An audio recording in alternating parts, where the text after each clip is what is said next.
You sit in darkness so old it feels older than kingdoms.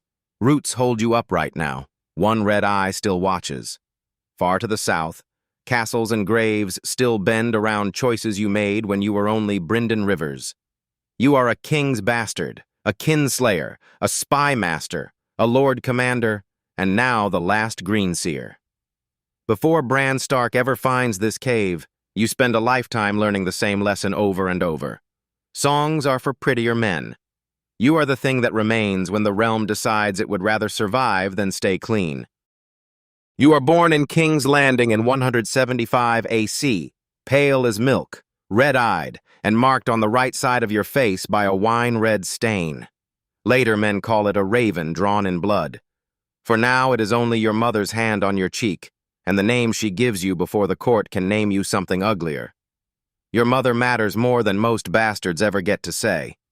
Melissa Blackwood is not thrown into your father's bed and forgotten by dawn. She is liked. She is gentle. Even people who have every reason to hate your father can still bear to look at her. That keeps you close to court long after another king might have sent you somewhere quiet to be hidden. Your father is Aegon the Unworthy, the sort of king who turns appetite into policy and spite into law. That is the court you inherit. Every corridor reeks of grievance. You do not choose that world. It chooses you first. You grow up inside a family that does not feel like a family. It feels like a crowded claim. Daeron, your true-born half-brother, is born in 153 AC. He is old enough to be your father. His eldest son, Baelor, is born in 170 AC, only 5 years before you. The younger sons come close behind. Aerys grows up in the same broad generation. Rhaegal is born sometime between 173 and 178 AC. Mycah follows between 174 and 179 AC. On parchment, they are your nephews. In the yard, they are boys nearly your own age. That is the shape of your youth. One old father, one true-born brother a generation above you. A swarm of bastards and nephews growing shoulder to shoulder beneath him. The court is not divided into clean tiers. It is one tangled knot, and every boy inside it carries some future wound. And then come your other brothers and sister, the great bastards.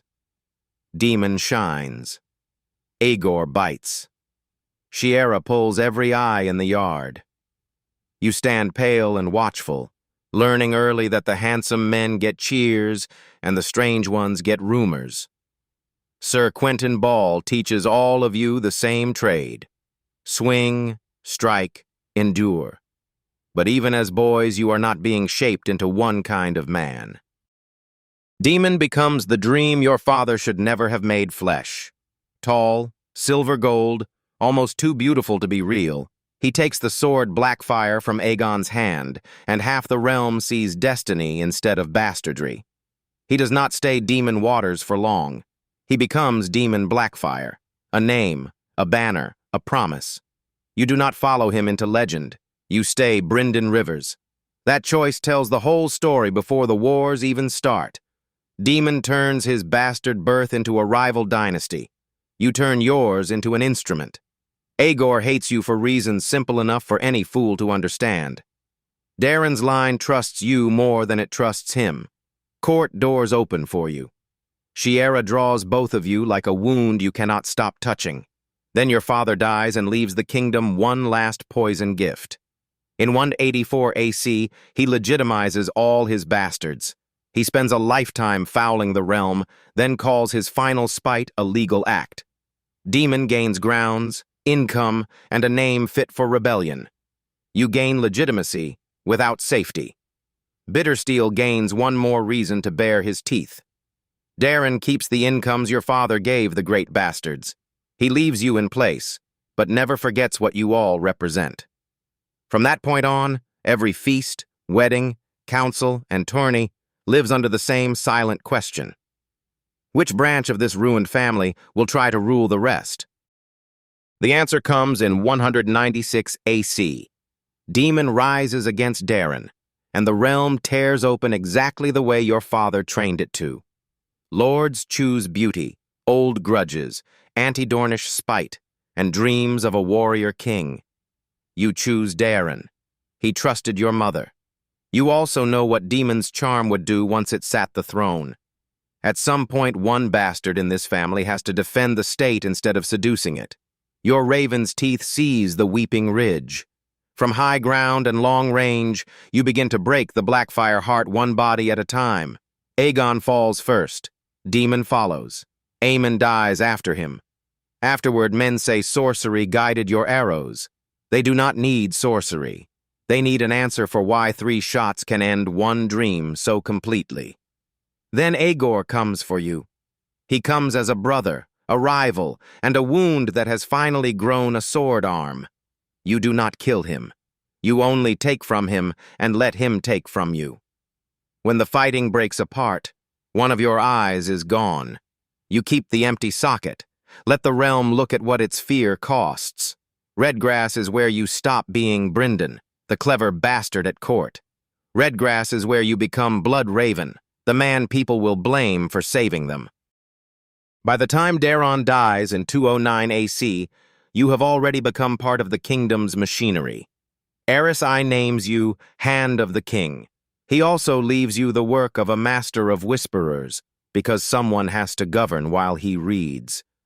Many men expect Mycar. They get you instead. Later, singers flatten this whole reign into one riddle, 1,000 eyes and one. The truth is uglier. Plague comes first. The great spring sickness kills Daeron, Valar, Mataris, and countless small folk. Corpses stack in the streets until you order the pyromancers to burn them in the dragon pit. Green fire stains the night over King's Landing. After the plague comes drought. Hunger follows it. Robber bands rise after that. Then Dagon Greyjoy raids the coasts while Bittersteel waits in Tyrosh with the sons of Daemon Blackfyre and watches for weakness. You answer all of it the same way. Spies, threats, interception, pressure, information before honor, always. The realm tells stories about you because stories feel kinder than administration. Men whisper that you change faces, turn into mist, hear through ravens, and work black magic with Shiera Seastar. Some of those stories are nonsense. The rest exist because it is easier for frightened people to call you sorcerer than admit you planned better than they did. In 212 AC, the realm tries treason in silk gloves. Whitewalls dresses rebellion as a wedding tourney and hopes you will arrive too late to stop the old dream from standing up again. You do not arrive late. You know about the plot because plots talk. They move through hired men, frightened retainers, comic dwarfs, loose mouths, and every soul alive who thinks great treason can stay grand and tidy once enough wine is poured.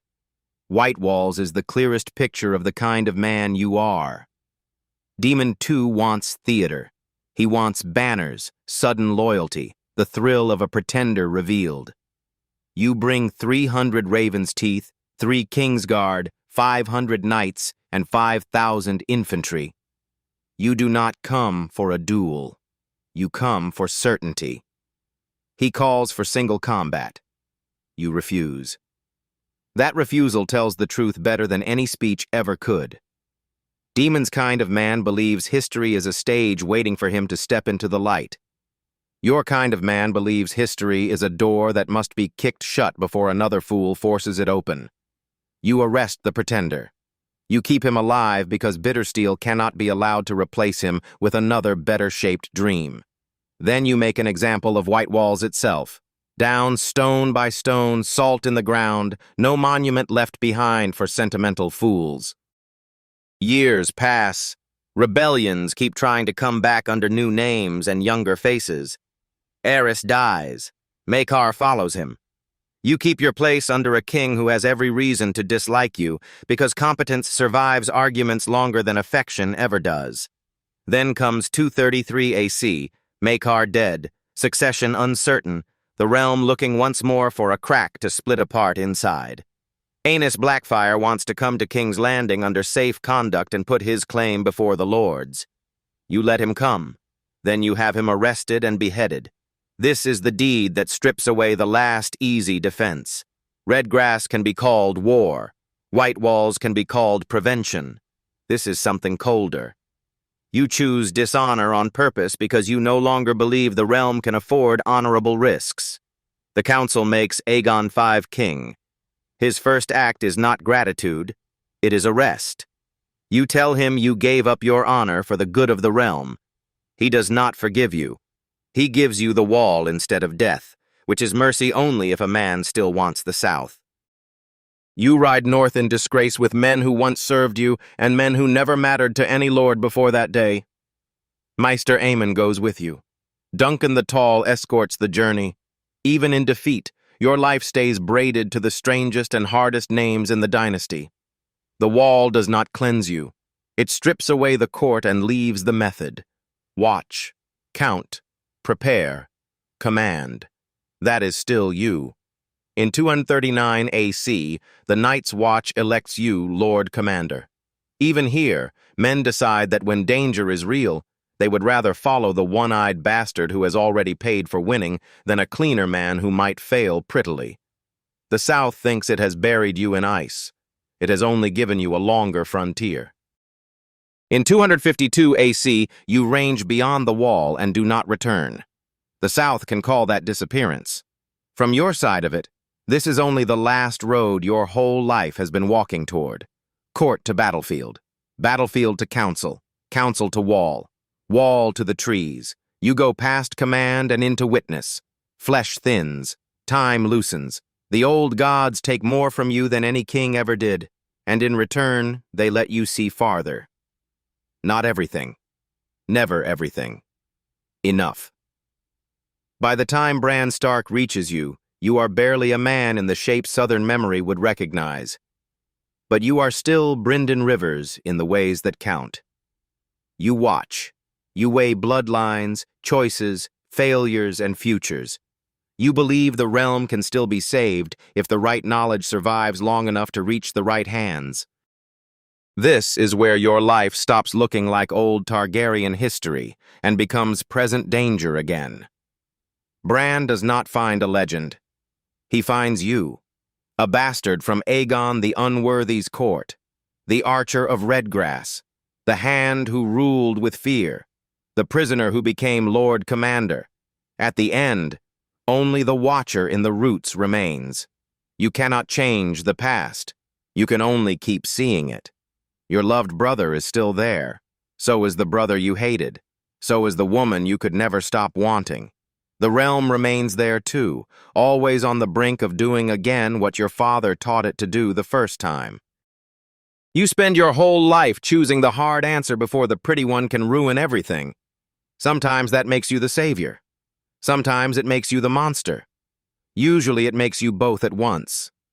South of the wall, they still remember the names you wore. Brynden, Rivers, Bloodraven. Up here, the names matter less than the work. Watch, wait, teach. When the last war comes, the realm will not be saved by the songs it told about beautiful men. It will remember too late and all at once what it made of you.